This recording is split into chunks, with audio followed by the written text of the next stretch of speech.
ಸ್ನೇಹಿತರೆ ನಮಸ್ಕಾರ. ಇದೀಗ ತಾನೇ ಬಂದಿರುವಂತಹ ಮುಖ್ಯವಾದ ಮಾಹಿತಿ. ಕಾಂಗ್ರೆಸ್ ಸರ್ಕಾರದ ಜನಪ್ರಿಯ ಗ್ಯಾರಂಟಿ ಆಗಿರುವ ಗೃಹಲಕ್ಷ್ಮಿ ಯೋಜನೆ ಕುರಿತಂತೆ ಒಂದು ದೊಡ್ಡ ಬದಲಾವಣೆ ಮಾಡಲು ಸರ್ಕಾರ ಮುಂದಾಗಿದೆ. ಅಂದ ಹಾಗೆ ಮಾರ್ಚ್ ತಿಂಗಳ ಹಣವು ಸದ್ಯಕ್ಕೆ ಜಮಾವಾಗುವುದಿಲ್ಲವಂತೆ. ಯಾಕೆ, ಏನಾಯ್ತು, ಸಚಿವ ಲಕ್ಷ್ಮಿ ಹೆಬ್ಬಾಳ್ಕರ್ ಅವರು ಏನಂದ್ರು, ವಿಡಿಯೋನ ನೀವು ಪೂರ್ತಿಯಾಗಿ ನೋಡಿ. ವಿಡಿಯೋ ಶುರು ಮಾಡೋಕ್ಕಿಂತ ಮೊದಲು ನೀವು ನಮ್ಮ ಚಾನಲ್ಗೆ ಮೊದಲು ಬಾರಿ ಭೇಟಿ ಕೊಡ್ತಾ ಇದ್ರೆ ದಯವಿಟ್ಟು ಕೆಳಗೆ ಕಾಣುವ ಸಬ್ಸ್ಕ್ರೈಬ್ ಬಟನ್ ಕ್ಲಿಕ್ ಮಾಡಿ. ಪಕ್ಕದಲ್ಲಿ ಒಂದು ಗಂಟೆ ಕಾಣಿಸುತ್ತೆ, ಅದು ಕೂಡ ಇದ್ರೆ ಕರ್ನಾಟಕದ ಮುಖ್ಯವಾದ ಮಾಹಿತಿಗಳು ನಿಮಗೆ ಸಿಗುತ್ತವೆ. ಈ ಒಂದು ವಿಡಿಯೋಗೆ ಲೈಕ್ ಮಾಡಿ ಮತ್ತು ವಿಡಿಯೋ ಪೂರ್ತಿಯಾಗಿ ನೋಡಿ. ಹೌದು ಸ್ನೇಹಿತರೆ, ರಾಜ್ಯದ ಕಾಂಗ್ರೆಸ್ ಸರ್ಕಾರ ಪಂಚ ಗ್ಯಾರಂಟಿ ಯೋಜನೆಗಳನ್ನು ನುಡಿದಂತೆ ಹಂತ ಹಂತವಾಗಿ ಜಾರಿಗೆ ತಂದಿದೆ. ಹೌದು, ರಾಜ್ಯದ ಕಾಂಗ್ರೆಸ್ ಸರ್ಕಾರವು ಈಗಾಗಲೇ 5 ಗ್ಯಾರಂಟಿ ಯೋಜನೆಗಳನ್ನ ಜಾರಿಗೆ ಮಾಡಿದ್ದು. ಇದರಲ್ಲಿ ಗೃಹಲಕ್ಷ್ಮಿ ಯೋಜನೆ ಮತ್ತು ಉಚಿತ ಬಸ್ ಯೋಜನೆಯು ಮಹಿಳೆಯರಿಗೆ ತುಂಬಾನೇ ಸಹಾಯ ಮಾಡಿದೆ. ಹೌದು ಗೆಳೆಯರೆ, ಈಗ ಮಹಿಳೆಯರಿಗೆ ಗೃಹಲಕ್ಷ್ಮಿ ಯೋಜನೆ ಮೂಲಕ ಇಲ್ಲಿಯವರೆಗೆ 16 ರಿಂದ 17 ಕಂತುಗಳನ್ನ ಸರ್ಕಾರ ಜಮೆ ಮಾಡಿದೆ.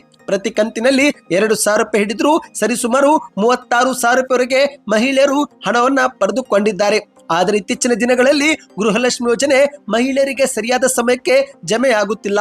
ಹೌದು, 2025 ಆರಂಭವಾದಾಗಲಿಂದಲೂ ಕೂಡ ಗೃಹಲಕ್ಷ್ಮಿ ಯೋಜನೆಯಲ್ಲಿ ಹಲವು ಸಮಸ್ಯೆಗಳನ್ನ ಸರ್ಕಾರ ಎದುರಿಸುತ್ತಿದೆ. ಕೆಲವೊಮ್ಮೆ ಸರ್ವರ್ ಸಮಸ್ಯೆ ಎದುರಾದ್ರೆ, ಇನ್ನು ಕೆಲವೊಮ್ಮೆ ಬ್ಯಾಂಕು ಸಮಸ್ಯೆ, ತಾಂತ್ರಿಕ ಸಮಸ್ಯೆ, ಇಲಾಖೆಯಲ್ಲಿ ಬದಲಾವಣೆ ಸೇರಿದಂತೆ ಹಲವು ಕಾರಣಗಳಿಂದ ಗೃಹಲಕ್ಷ್ಮಿ ಯೋಜನೆ ಹಣವು ಜಮವಾಗಿಲ್ಲ. ಇದೇ ಬೆನ್ನಲ್ಲೇ ಮಾಧ್ಯಮಗಳ ಮುಂದೆ ಈಗ ಸಚಿವ ಲಕ್ಷ್ಮಿ ಹೆಬ್ಬಾಳ್ಕರ್ ಅವರು ಕೂಡ ಮಾತನಾಡಿ ಮಾರ್ಚ್ ತಿಂಗಳ ಹಣವು ಸದ್ಯಕ್ಕೆ ಜಮಾ ಆಗೋದಿಲ್ಲ ಎನ್ನುವ ಸುಳಿವು ಕೊಟ್ಟಿದ್ದಾರೆ. ಹೌದು ಗೆಳೆಯರೆ, ಬೆಳಗಾವಿ ಜಿಲ್ಲೆಯಲ್ಲಿ ಮಾಧ್ಯಮಗಳ ಮುಂದೆ ಮಾತನಾಡಿದಂತ ಸಚಿವ ಲಕ್ಷ್ಮಿ ಹೆಬ್ಬಾಳ್ಕರ್ ಅವರು, ಕಾಂಗ್ರೆಸ್ ಸರ್ಕಾರವು ಗೃಹಲಕ್ಷ್ಮಿ ಯೋಜನೆಯ ಜನವರಿ ತಿಂಗಳ ಕಂತನ್ನು ಈಗ ಜಮಾ ಮಾಡಿದೆ. ನಾವು ಶೀಘ್ರವೇ ಫೆಬ್ರವರಿ ತಿಂಗಳ ಕಂತು ಕೂಡ ಅರ್ಹ ಫಲಾನುಭವಿಗಳ ಬ್ಯಾಂಕ್ ಖಾತೆಗೆ ಜಮೆ ಮಾಡುತ್ತೇವೆ ಎಂದಿದ್ದಾರೆ. ಹೌದು ಗೆಳೆಯರೆ, ಮಾಧ್ಯಮದವರು ಯಾವ ದಿನಾಂಕದೊಳಗೆ ಹಾಕುತ್ತೀರೆಂದು ಕೇಳುತ್ತಿದ್ದಂತೆ ಏಪ್ರಿಲ್ 15ರ ಒಳಗೆನೆ ಹಣ ಜಮೆ ಆಗುತ್ತೆ ಎಂದು ಲಕ್ಷ್ಮಿ ಹೆಬ್ಬಾಳ್ಕರ್ ಅವರು ಉತ್ತರಿಸಿದ್ದಾರೆ. ಹೌದು, ಈಗಾಗಲೇ ಏಪ್ರಿಲ್ ತಿಂಗಳ ಮೊದಲ ವಾರದಲ್ಲಿ ಜನವರಿ ಕಂತು ಬಿಡುಗಡೆ ಮಾಡಿದ ಸರ್ಕಾರ ಇದೀಗ ಏಪ್ರಿಲ್ ತಿಂಗಳ 2ನೇ ವಾರದಲ್ಲಿ ಫೆಬ್ರವರಿ ಕಂತು ಕೂಡ ಜಮೆ ಮಾಡಲು ಮುಂದಾಗಿದೆ.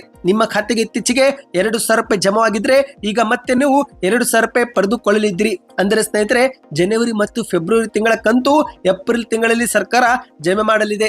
ಆದರೆ ಮಾರ್ಚ್ ತಿಂಗಳ ಕಂತು ಮಾತ್ರ ಜಮೆ ಮಾಡುವುದು ಮತ್ತೆ ತಡವಾಗಲಿದೆ. ಅದಕ್ಕೂ ಕೂಡ ಕಾರಣವಿದೆ ಸ್ನೇಹಿತರೆ. ಏಕೆಂದ್ರೆ ಗೃಹಲಕ್ಷ್ಮಿ ಯೋಜನೆ ಜಾರಿಗೆ ಮಾಡಿದಾಗ ಎಷ್ಟೋ ಮಹಿಳೆಯರು ಆದಾಯ ತೆರಿಗೆ ಮತ್ತು GST ಕಟ್ಟುತ್ತಿದ್ದಾರೆ ಎಂಬ ಕಾರಣ ಕೊಟ್ಟು ಅವರ ಅರ್ಜಿಯನ್ನು ಸರ್ಕಾರ ತಿರಸ್ಕೃತ ಮಾಡಿತ್ತು. ಅಂತಹ ಫಲಾನುಭವಿಗಳು ಈಗಾಗಲೇ ನಾವು ಆದಾಯ ತೆರಿಗೆ ಕಟ್ಟುತ್ತಿಲ್ಲ ಎಂಬ ದಾಖಲಾತಿಗಳನ್ನ ಸಲ್ಲಿಸಿದ್ದು, ಈಗ ಆ ಒಂದು ದಾಖಲಾತಿಗಳನ್ನ ಆದಾಯ ತೆರಿಗೆ ಇಲಾಖೆ ಮತ್ತು ವಾಣಿಜ್ಯ ತೆರಿಗೆ ಇಲಾಖೆಯಿಂದ ಪಡೆದುಕೊಂಡು ಸರ್ಕಾರ ಪರಿಶೀಲನೆ ಮಾಡ್ತಾ ಇದೆ. ಶೀಘ್ರವೇ ಈ ಕುರಿತಂತೆ ಅಂತಿಮ ತೀರ್ಮಾನ ತೆಗೆದುಕೊಂಡು ಮತ್ತೆ ಹಲವು ಅರ್ಹ ಫಲಾನುಭವಿಗಳಿಗೆ ಹಣವನ್ನ ಜಮಾ ಮಾಡಲು ಸರ್ಕಾರ ಮುಂದಾಗಿದೆ. ಈ ಮೂಲಕ ಮತ್ತೆ ಮಾರ್ಚ್ ತಿಂಗಳ ಹಣ ಜಮಾವಾಗುವುದು ಮತ್ತೆ ವಿಳಂಬವಾಗಲಿದೆ ಎಂದು ಹೇಳಲಾಗುತ್ತಿದೆ. ಸದ್ಯಕ್ಕೆಷ್ಟೇ ಸ್ನೇಹಿತರೆ, ನಿಮ್ಮ ಖಾತೆಗೂ ಕೂಡ ಇತ್ತೀಚೆಗೆ 2,000 ರೂಪಾಯಿ ಬಂದಿದ್ರೆ ಈಗಲೇ ವಿಡಿಯೋಗೆ ಲೈಕ್ ಮಾಡಿ, ನಿಮ್ಮ ಊರಿನ ಹೆಸರನ್ನು ಕಮೆಂಟ್ ಮಾಡಿ. ಹೆಚ್ಚಿನ ಮಾಹಿತಿ ಪಡೆಯಲು ಚಾನಲ್ಗೆ ಸಬ್ಸ್ಕ್ರೈಬ್ ಆಗಿ.